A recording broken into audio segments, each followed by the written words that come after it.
What's up, podcast listeners? It's Andy, it's Drew, it's producer Robin. We are back with another episode of the What's Up Castleberry podcast. Welcome, folks. If you are a new listener, welcome. If you're a returning listener, welcome back. We are a podcast about all things Castleberry, Florida.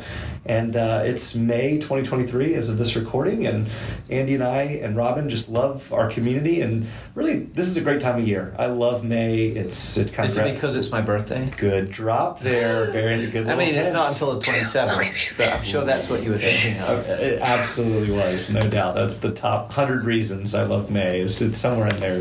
Top 100. But you're number 99, though. Not number 99. It's graduation season. The summer's right around the corner. There's opportunities to get together and socialize. Frankly, for the calendar of the ministry and business that we're in, things kind of slow down a little bit. Too. I was talking to someone just about that the other day. Mm-hmm. Yeah, I'm ready for a slowdown. Yeah, me too. But I felt like in honor of kind of graduation, we don't have anybody on this podcast graduating or any level. No, Robin and I graduated high school several years ago, don't we, Robin? Just a few. What kind of question is that? I love how you're trying to loop in Robin like she's like exactly your age. Well, she is, Robin, right? We're both 36. Yeah. Oh, there you go. Something like Delusion. That. Yeah. This is brought to you by Delusion. Thanks, Delilah. I do. Whatever it was, even if it was just a year or two ago, do you have any graduation memories that come to mind? Any quick funny stories or anecdotes from your graduations? Andy, I feel like, did you walk the opposite way? Yeah, so... You were across the pond? You went right to left? Yes, we walked backwards.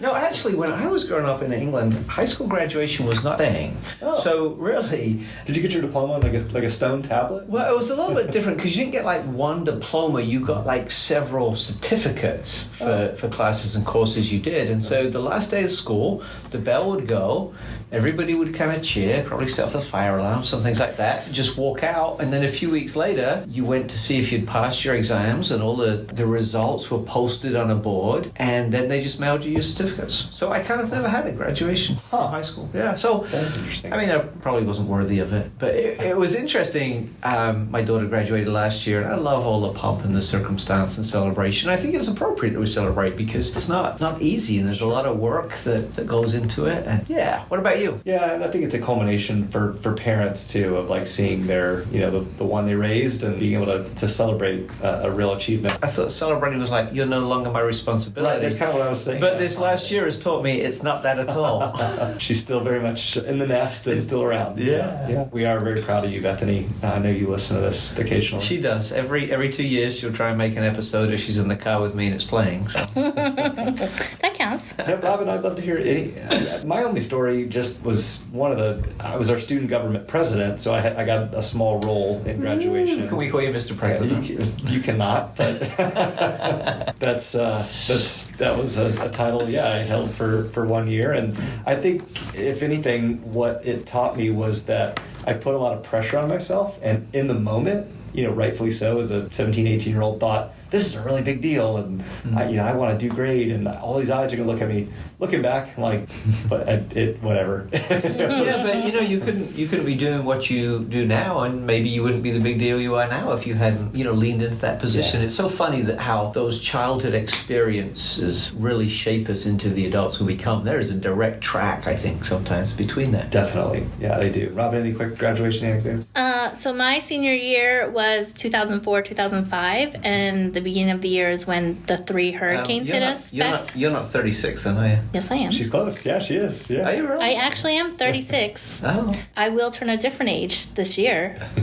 Oh, really? 26. I actually had you pegged a lot younger than that. Oh, thank you. No, I really am 36. I thought you just knew that. No, I just guessed. I got lucky. Oh, thank you. Anyway, back to me. So our motto was I survived 2005 because for a month we didn't have school. What happened in 2005? 2004, the beginning of the school year, was when those 3 hurricanes hit us. The fall. Yeah. So we'd have a week off because no one had power. Irma and Charlie. Charlie was the first one. Francis. I think Jean something. Yeah. It was a time. And then we actually couldn't even make up all the days. They were just just graduate. I don't care. Well, that explains a lot too.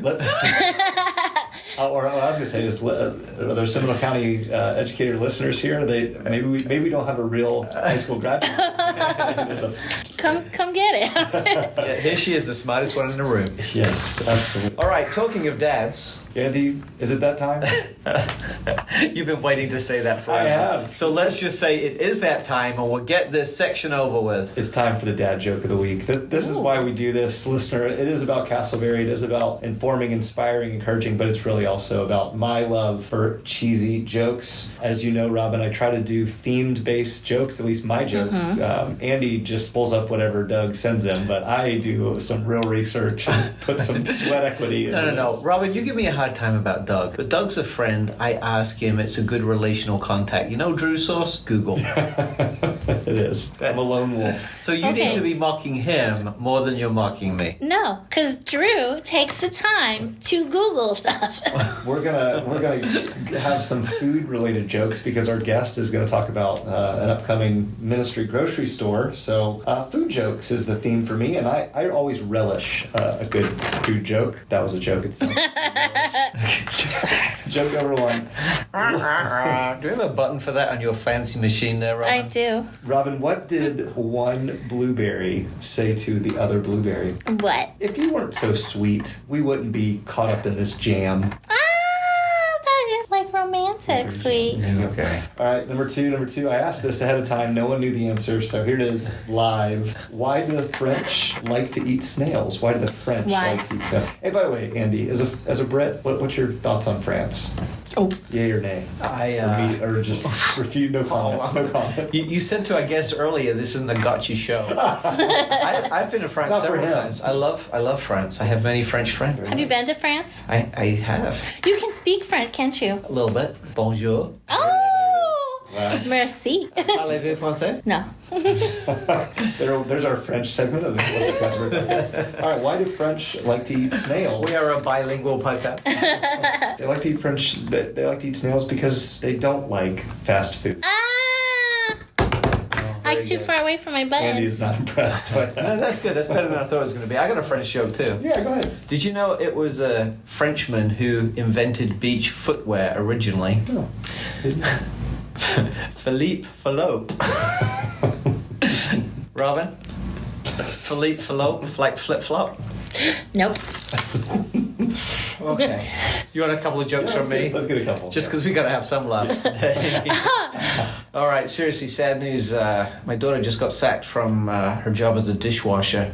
She kept putting the plates and bowls in the wrong order. The boss told her that she was dyslexic. Do you get it? I got it. Robin! Listen, when you say, even though I know you're talking about a fictional daughter, I just picture Sweet Bethany as this dishwasher, and now you're insulting your daughter. Okay. Well, I mean, she's great. She's a winner. My son, my fictional son, sometimes he doesn't make great decisions. In fact, he was an inventor and he invented something. It was a beach footwear for people with one leg. Didn't work out. It was a flop. There's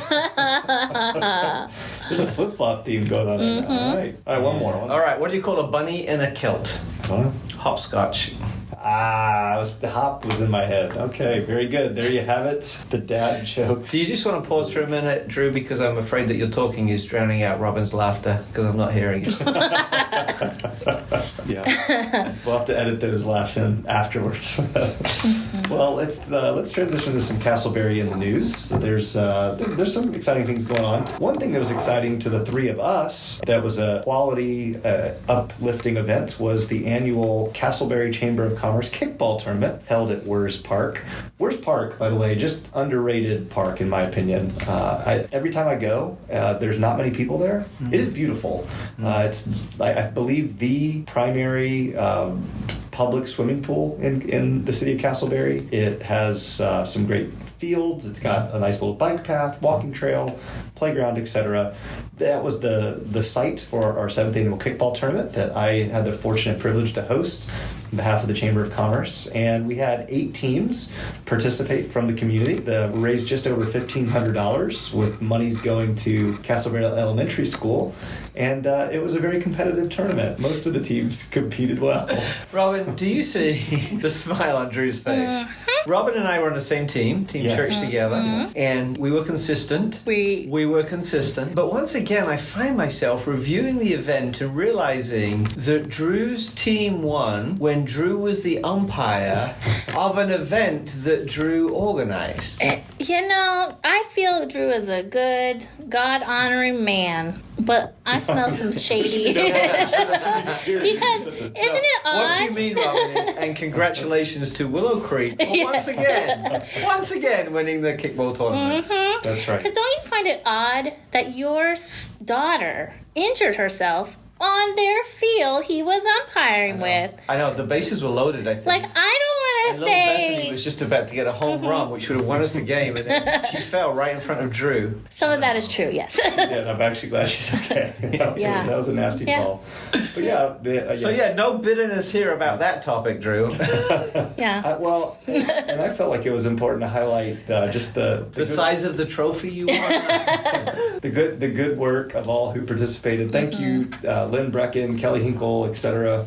Give them shout outs there. Also, and everybody else on the payroll of Willow Creek. Maybe next year. All right, continue to. It was still fun, and it was nice that everyone came out. It was my first time playing kickball in a lot of years. Yeah. But, You were the star, Robin. I did not get hit in the face. We may have lost, but we didn't cheat. We didn't. And you guys looked good. You had the matching cool. Mm-hmm. We always look good. High five, Robin. High five. I do. Do you have kickball practice? Is that why you're also good? Because you just practice till next time? They really don't. No, those guys just get together and. No, it really is a miracle that they win every year. Oh man. Well, we will have to maybe have a little kickball reenactment video. You would love that, wouldn't you? Yeah. No, but seriously, Drew, good job on organizing that. And huge congratulations to everybody who participated. And I love that the money that you raised goes to help local students in our local schools. That's huge. And we're just teasing about not losing because we're maybe a little bit bitter. But seriously, the fact that we could help so many kids, that's awesome. Absolutely. Yep, for sure. And Wers Park will be actually over the next coming year under some renovations. I know there's some work being done. I was already told in advance that the 2024 tournament's going to have to move elsewhere. One of those possible locations we may move next year's tournament is to Secret Lake Park. And Andy, I know you are aware that they are having at Secret Lake Park kind of the grand reopening. Mm-hmm. There's going to be a big event later this summer highlighting the work done there at the park, and I'm super excited. How are you feeling about that? Yeah, I'm super excited too. I mean, it really is a beautiful park. A few years ago, a little bit of the history, we all as a community voted pretty overwhelmingly that we wanted to put some money into our parks. And so the city government has done that to the tune of a few $1 million in total. And Secret Lake Park was top of that punch list. And it's really, really come out well. And so we're going to have a ribbon cutting. I know there's going to be some pizza provided for all the guests because I believe my church is going to sponsor that. But it's really going to be a celebration. If you haven't been out, it's just gorgeous. Surrounded by lakes, great walking trails, wonderful places for kids to play. And the home of the 2024 kickball tournament won by Willow Creek. Should we just call it now, Robin? Congratulations, Willow Creek, on your win. Well, there you have it. There's some Castleberry in the news for you about lots of different things going on. We'll take a short break and be back with our guest. Hello, this is Ed Pisano Jr. with the Castleberry Chamber of Commerce. I'm one of the board members, and I'm also the owner of I4 Web Services. So check us out if you would like. And this is your business tip in a minute. I want to talk to you today about doing your research. This is so important. I kind of mentioned it in one of the previous ones, but I wanted to dive deeper. You want to do your research upon your actual business, your competitors, who your target market is, where do they live, how much do they make as a household, is it a single income household, are they double income, are they with kids, no kids. These are all things you want to know about before you start on day one in your business. You want to really do your research. You want to know how you're more competitive than your competitor. You want to know what makes you different. What's your added value that you're bringing to the community? What solution are you offering? Well, I did that one quick as well. It's been a minute, and I hope you have a wonderful day. Take care. Ladies and gentlemen, welcome back to our favorite part of the show, where we want to shine the spotlight and raise the volume on someone who is making a difference in our city. And our guest today is just starting to do that in a profound way. And we are thrilled to welcome today Tige Culbertson from St. Luke's Lutheran Church, all the way in our neighboring city of Oviedo, but he has a strong Castleberry connection, and we're going to explore that in just a moment. Tige, welcome to the show. Thank you so much, Andy. It's great to be a part of it. You know, has anyone ever told you you sound like James Earl Jones? I would take that in a heartbeat. All right, Tige, a few icebreakers as we get started. You are relatively new to Seminole County, the second time in the last few years. Where is your favorite place to eat? Well, I am a bit of a foodie, and so I really enjoy, if I'm in Oviedo looking for a quick bite to eat for lunch, Tige's Seafood Shack is unbeatable. Very, very fresh, really well done. Everything's made to order, and probably has the very best fried okra I have had anywhere on the planet. Really? Whereabouts is that? It's right off of, keep going on Mitchell Hammock, past the Panera. It's right behind it in It's Panera. in the LA Fitness Plaza, right before Oviedo in the park. Yep. Right, so you can eat your fried food and then go to the fitness center. Well, you can, and you know, in previous weeks, I would just indulge in whatever was the captain's admiral platter of just heaping mounds of delicious fried seafood. But now I have to go with the blackened route or the grilled route. Yeah, Drew tells me that getting old is not good for your figure. Yeah, it's not recommended. But fish is good. Fish is always a good choice. Well, Tige, nice to meet you. You sound like James Earl Jones. You look like Brad Pitt. Well, that's I will take that also. We're sorry, ladies, that there's no visual on this. No camera on this podcast, but what he said it, so it must be true. Well, that leads me right into my next question then. If your life were a movie, this is a fun icebreaker we like to ask our guests. What would the title of the movie be, and who would portray you in your life movie? You know, before, as we were just talking, I jokingly said Denzel would be definitely my pick for who would play me, but it's ironic because actually Brad Pitt is who I put down on my my notes. So we're gonna have to see if Andy knows Brad, and maybe he can pull him in. That would be spectacular. Now, it must be hard for you to walk around the supermarket with people recognizing you. Oh no! All right, we talked about a movie. Let's talk about a book. If your life were a book, what would the chapter title be for this season of life? I think redemption. I think would be a good word that I would use.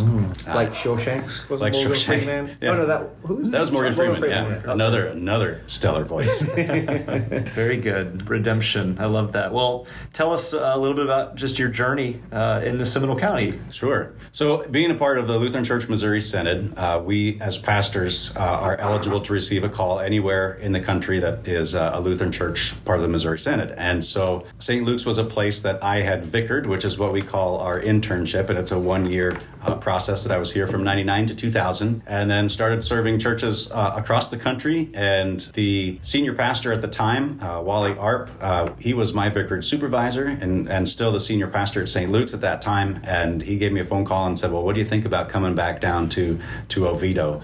And I tell you what, it wasn't a very difficult decision-making process for me. I've always loved the people of St. Luke's. They've always been a very special place to me, and Pastor Arp has always been a mentor-type figure for me. And so to be able to come down and work alongside him, we just recently transitioned. He stepped down as senior pastor, and I've taken over that position just within the last couple of months. And it's fantastic to have him still on staff and be the resource and the mentor and have that relationship continue. I love it. There's obviously a lot of kinship that the three of us share in ministry, and I think both Drew and I know the load of leading a church, but in the midst of that load, you have also taken on another responsibility right here locally in Castleberry in what is called Goods and Grace. Tell us a little bit about Goods and Grace. Well, Goods and Grace is a grocery store, but it's a very special kind of grocery store. It's one that caters specifically to a demographic that was named by the United Way as the ALICE population. And ALICE stands for Asset Limited, Income Constrained, Employed. And so it's people... Say that again slowly, because I think each of those words is pretty meaningful. Perfect. Asset Limited, income-constrained employee. So people who are working multiple jobs, maybe 3 or 4 jobs at one time, they make just enough to barely make ends meet. But if something happens in life, like we all know it always does, like your car needs new brakes, the water heater goes out, or something like that is completely catastrophic to somebody in the Alice population, because now they have to make a decision between what bills do they pay that month. And oftentimes when those decisions come around, it's the food that is omitted, because they know they can go to a food bank if they need to. And while some people may think, well, that's a great solution, we should have more food banks. The problem with that is Alice has so much dignity because they do work for a living. Good, hardworking, honest people. They don't want to give away. They don't want a freebie. They don't want somebody just to say, here, come to the food bank and we'll provide for you your food. And that robs them of their dignity. And so the solution that we've partnered together with people from the Alice demographic and understanding, well, what would a solution be to that? And the response was incredible and brilliant and insightful, was we just want food that's sold at a price that we can afford. We thought, well, we can do something about that. And so we set up our store in such a way that is completely volunteer run. I have an amazing man named Randy Duncan. He's our point person. He's our store manager. He's a retired military gentleman who he knows how to get stuff done. And he has an amazing heart for this ministry. And so he's a perfect guy. He's recently retired and has lots of time on his hands. And he's just been pouring his heart into this project. And it's been really, really magical to see God working through him in this. We also have a great board of directors and great volunteers that have already signed up that have been helping Randy along the way. And so because we're a volunteer run, we keep our overhead costs really low. We're able to get a location for our rental site that is below market value. And so we were able to cut costs there. And so we don't pass along any of our overhead costs to the cost of the food. So none of that is passed on to our shoppers, which helps us keep the food costs down, as well as other strategies that we have to help keep the food costs relatively around half of what they would spend at a regular grocery store. So then, in terms of Castleberry specifically, where is the location of the store, and what kind of will the hours look like? Give us a mental picture of what the store itself will look like. So the store is located on 1520 East Altamont Drive, which, if you think about the main intersection of 436 and 1792, there's that Axios building, the big gray Axios building, and then there's, if you keep going to the west, there's a rug store, and then there's this white barn-looking building. Mm-hmm. The white barn-looking building is Goods and Grace. Oh, okay. So it's a great location right in the middle of a high-traffic volume area, and really exactly where we wanted to be from the very beginning. We were looking at heat maps of where large populations of Alice live, and in Seminole County, because we wanted to keep this within our county, Sanford has the single largest population of Alice families, but that's followed very closely by both Castleberry and Altamont Springs. And so when you combine those two, Castleberry and Altamont Springs, that are so close together already, that population dwarfs the population of Sanford. So we thought, well, if we can be smack dab in the middle of the two, that would be ideal. You've obviously done your homework, and it makes a lot of sense. And in some ways, as I have been learning about Alice through you, Tige, Alice feels a little bit like Castleberry. You know, the popular term, even though we don't like to use it, is the working poor. Correct. Right? And as a blue-collar community, which Castleberry has historically been, we got a lot of folks that can be served through Grace and Goods. As we were talking the other day as well, in terms of location, it's not just a great location in terms of geography, but we made the connection that it's a great location in terms of redemption. I love this story. You know, that was the word that you used for the chapter right now, because it's kind of right on that 1792-436 intersection where we used to have all the gentlemen's clubs and strip clubs and things like that. And through some clever maneuvering a number of years ago, the DOT decided to put the flyover down 1792, not 436, which allowed them to remove a lot of those strip clubs and everything that goes with that I think everybody admits was a stain on the community. It removed them, yet now in that same space, something very helpful and value-adding is happening, and that's just beautiful. I love it. I think while there were geographical population, demographic reasons that made sense, I think there was also something else going on as well. Tige, as you start the store,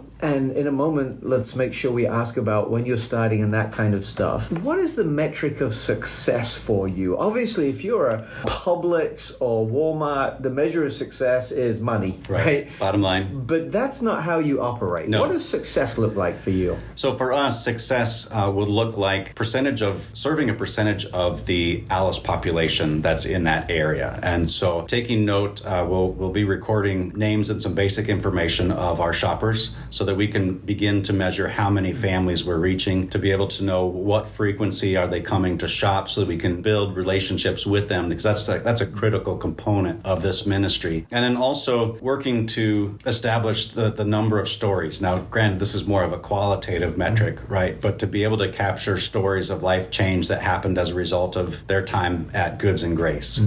So those kinds of pieces are very, very helpful for marking success. Now, Tige, you've been involved in a similar project before when you were in Michigan. Correct. Perhaps you could share a story of success from there that would give us a picture of what could happen here. Right. So in Michigan, we had our story in Midland, Michigan, and it was called The Bridge. And The Bridge continues to function today. It's an amazing ministry, very similar to Goods and Grace. One of the stories that we never really saw coming was that community aspect. We didn't intend to really build community. We intended to help put food on Alice's table with their help. However, we found that many of our people who came, and as we were carrying and delivering their groceries out to their car, they would break down and start crying. And it would give us this incredible opportunity in that moment of vulnerability to say, what's happening in your life? And they would share, and then we'd be able to pray and form those kinds of bonds, which were absolutely amazing. And so as our customers began repeat customers, they would end up coming and hanging out for prayer time, for conversations with the volunteer staff, or conversations with each other, and really started forming their own community. And so it would get to the point it was almost funny. They would come and they'd gather and talk and connect and pray, and then all of a sudden somebody would look at their watch really quick and go, holy smokes, I got to be home in no time. I better start shopping. So coming to the Bridge, the shopping became secondary to the community connections that they were making. And that is really what we're striving for in making connections. And Andy, you know this, but connecting together with Shane and Metro and really beginning to form partnerships with other churches and other members in the community who are passionate about the positive development of Castleberry.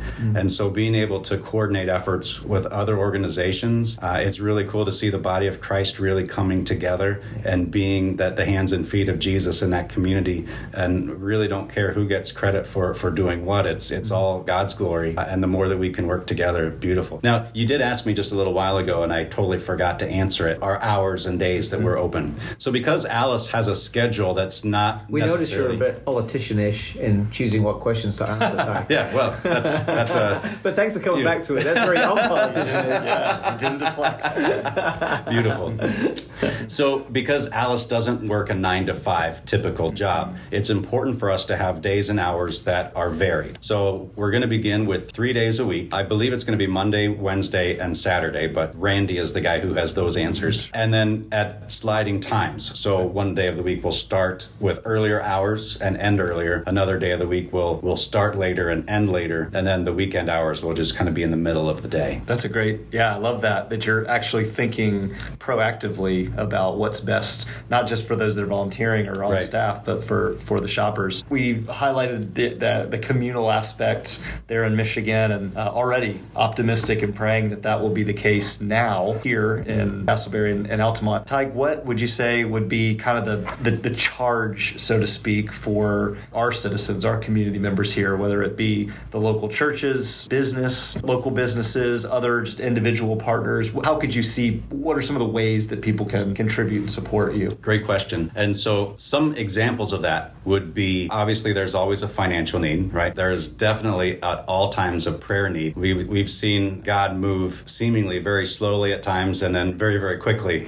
in other moments. And we're kind of in one of those seasons that's very quickly right now. And so prayers that we follow his leadership and guidance, prayers that God would already be opening up not only stomachs for the food, but also hearts for the word.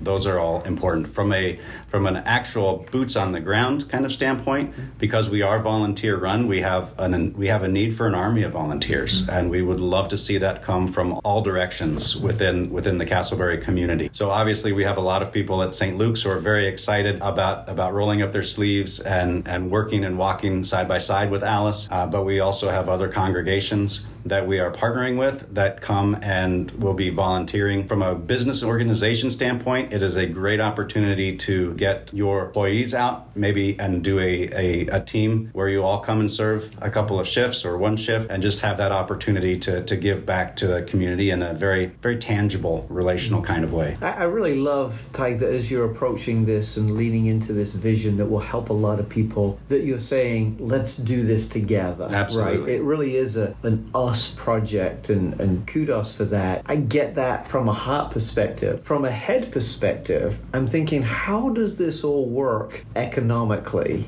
Right? You're selling discounted food. You are cutting out all the kind of hidden expenses. Correct. So that we can help people. But you gotta pay for it. So talk a little bit about the kind of economics behind a project like this. So we don't have the capacity of going to a lot of food distributors that like a Walmart or a Publix would be able to have access to. And so we have access to smaller distributors, companies like Goya or Badia, who you do find in regular shopping markets, but they also have open doors to other organizations. Goya is also a Christian organization that has a great passion for what we're doing. They've sent some representatives down to see the store, and they love the idea. And so what we're able to do is we grow a relationship with them to be able to get food at decreased prices.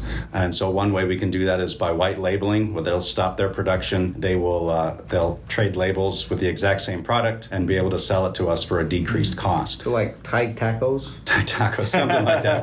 Probably more along the lines of Goods and Grace. Okay. Unless we can get Brad Pitt to sponsor some things. That's also an option. Drew, make a call about that. Yeah. And so we also are looking into what are ways that we can help subsidize the cost of food. So if we have people who would say, man, I'd love to make a regular donation of $100 a month, and then that will help to go to help subsidize and knock down the cost even further so that we can really stretch Alice's dollars and make them work more efficiently.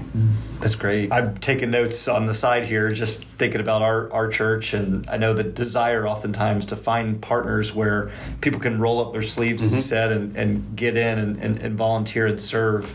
Do you guys have, we're not quite there to the end of our conversation yet, but do you have already like a form or just a means to which, beautiful. Hey, I want to be able to connect? So you can go to our website at goodsandgrace.org, goodsandgrace.org. Keep it nice and simple. I'm amazed that domain name wasn't taken. That's a God thing. I love it. Yeah, it's a God thing. And so we were able to get goodsandgrace.org, and there you can find a button that says volunteer, and that connects you instantly to another one of our partner organizations, which is Christian Help. And they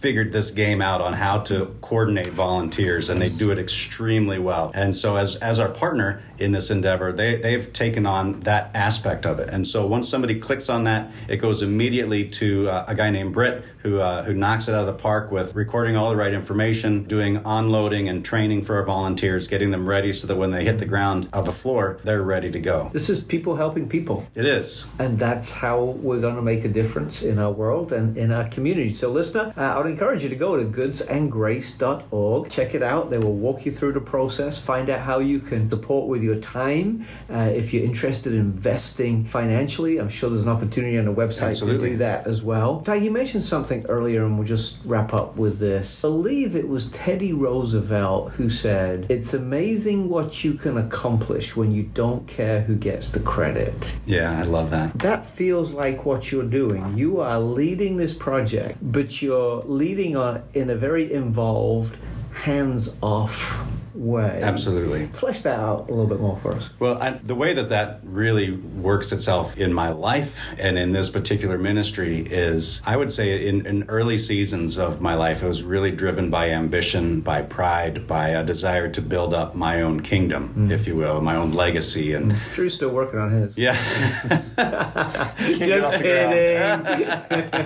And, as scripture says, pride comes before the fall, and my fall was very difficult and very painful. But the joy in that process comes with knowing the redemption of Christ and the way that he can transform what you thought was unchangeable. And he taught me so much about his grace and so much about the ability to just let go and let him do what he does best. And so that's been my approach in this new season of ministry. It's definitely my approach with Goods and Grace. I have a huge level of trust in God to provide the right things and the right people at the exact right time. And so even though we've been looking for a location for almost 2 years, really being okay with that, because knowing that in the right time, God will provide the exact right place.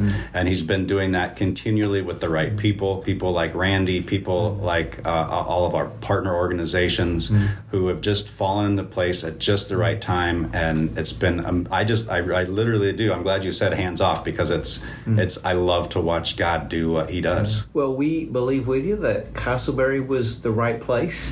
It all makes sense. It feels like the plan is aligning. And so thank you not only for your time today, but thank you for leading in this way that brings dignity to people. A lot of people want to help, and that's good. But helping with dignity is very, very important. You're doing that. So thank you. Remind us one more time of the website, because we'd love for people to hit pause on the show. You can stop listening to us and go check out this website. goodsandgrace.org. Excuse me. goodsandgrace.org. There's lots of people pressing the delete That's button right. right now on their computer. That's right. And of course, we're on Facebook and as well. So Goods and Grace. Goods and Grace. Tige, thank you so much. Thank you, Andy. Man, I could have spoken with Tige all day. So much wisdom and so much heart and passion for our community. And I love both those things about him. Thank you, Tige. All right, as we prepare to wrap up this show, Drew, I'm going to ask you to close with an inspirational word for us. Very good. Thank you, Andy. Well, Tige's ministry there out of St. Luke and through our community is called Goods and Grace. So I started Googling some grace quotes, and there's quite a bit in terms of the use of the word grace and what that means. But I thought this was just an encouraging quote, a challenging quote from the author Ernest Hemingway. Ernest Hemingway said, "Courage is grace under pressure." Courage is grace under pressure. I think in this sense, the idea of grace means clarity, focus, attention to detail, all things that I struggle with in my daily life. The reality is we all face difficult circumstances. Perhaps you, listener, have had a difficult week or a difficult season of life in which you find yourselves in. I want to encourage you that even in the midst of mounting pressures, whether it be at home, in the business community, relationally, whatever it is, whatever you're dealing with, having the ability to demonstrate courage, the ability to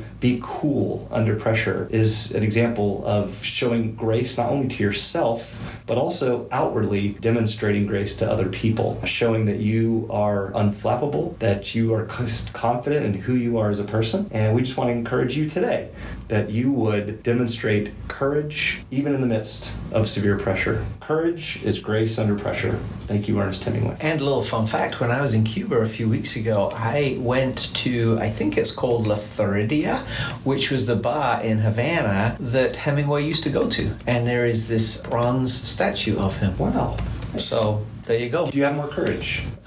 Maybe that's where he came up with that quote. Thank you, Drew, for that. Thank you, listener, for joining us. Thank you, Tige, for all you're doing to serve our community. Thank you, producer Robin, for producing the show and making us sound better than we are. Friends, please follow What's Up Castleberry on your podcast feed, on social media. Stay in touch with us, subscribe to us, rate us, review us, give us a high marking, and that all helps us climb the podcast charts. Until we meet again, thank you for your time, and may God bless you.